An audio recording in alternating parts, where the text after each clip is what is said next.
உட்கட்டமைப்பு மேம்பாட்டு திட்டத்தின் கீழ் 31 லட்சம் மதிப்பீட்டில் கட்டப்பட்டுள்ள புதிய 2 வகுப்பறை கட்டிடங்களை தமிழ்நாடு முதலமைச்சர் இன்று காணொலி காட்சி வாயிலாக திறந்து வைத்தார். இதனை மாவட்ட ஆட்சியர் குத்துவிளக்கேற்றி துவக்கி வைத்தார். இதில் எம்எல்ஏ எஸ். பாலாஜி உள்பட பலர் பங்கேற்றனர். செங்கல்பட்டு மாவட்டம் திருப்போரூர் வட்டத்திற்கு உட்பட்ட கொளத்தூர் ஊராட்சியில் ஊரக வளர்ச்சி மற்றும் ஊராட்சித்துறை சார்பில் குழந்தைநேய பள்ளி உட்கட்டமைப்பு மேம்பாட்டு திட்டத்தின் கீழ் 31 லட்சம் மதிப்பீட்டில் கட்டப்பட்டுள்ள புதிய 2 வகுப்பறை கட்டிடங்களை தமிழ்நாடு முதலமைச்சர் இன்று காணொலி காட்சி வாயிலாக திறந்து வைத்துள்ளார். அதனை செங்கல்பட்டு மாவட்ட ஆட்சியர் ராகுல்நாத் நேரில் சென்று குத்துவிளக்கேற்றி துவக்கி வைத்தார். இந்நிகழ்வில் ஊரக வளர்ச்சி முகமை கூடுதல் ஆட்சியர் அனாமிகா ரமேஷ், ஆபா, திருப்போரூர் சட்டமன்ற உறுப்பினர் எஸ். பாலாஜி, திமுக ஒன்றிய குழு பெருந்தலைவர் இதயவர்மன், மாவட்ட ஒன்றிய குழு துணைத் தலைவர் காயத்ரி அன்புச்செழியன், விசிக ஒன்றிய செயலாளர் விடுதலை நெஞ்சன், மாம்பாக்கம் ஒன்றிய கவுன்சிலர் அருண்குமார், ஊரக வளர்ச்சி மற்றும் ஊராட்சி அலுவலர்கள், பள்ளி மாணவ மாணவிகள் கலந்து கொண்டனர். முன்னதாக செங்கல்பட்டு மாவட்ட ஆட்சியர் ராகுல்நாத் பள்ளி வகுப்பறையை குத்துவிளக்கேற்றி துவக்கி வைத்து வகுப்பறைகளை ஆய்வு செய்தார்.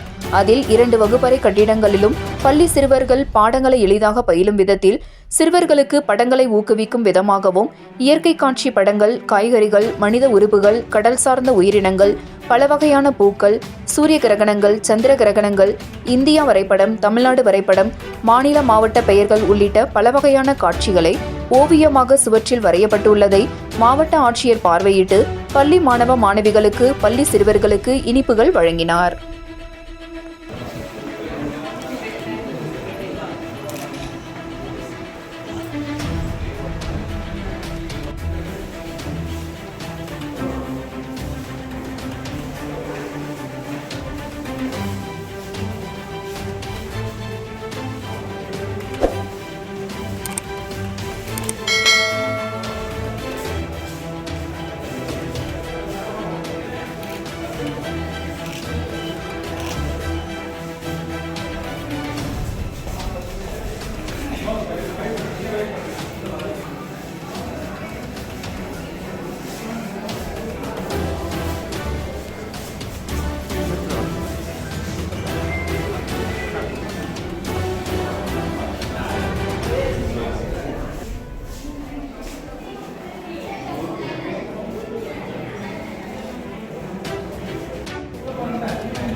தொடங்கி வைக்குமாறு முதலமைச்சர் அவர்களை பணிவுறுத்தினார்.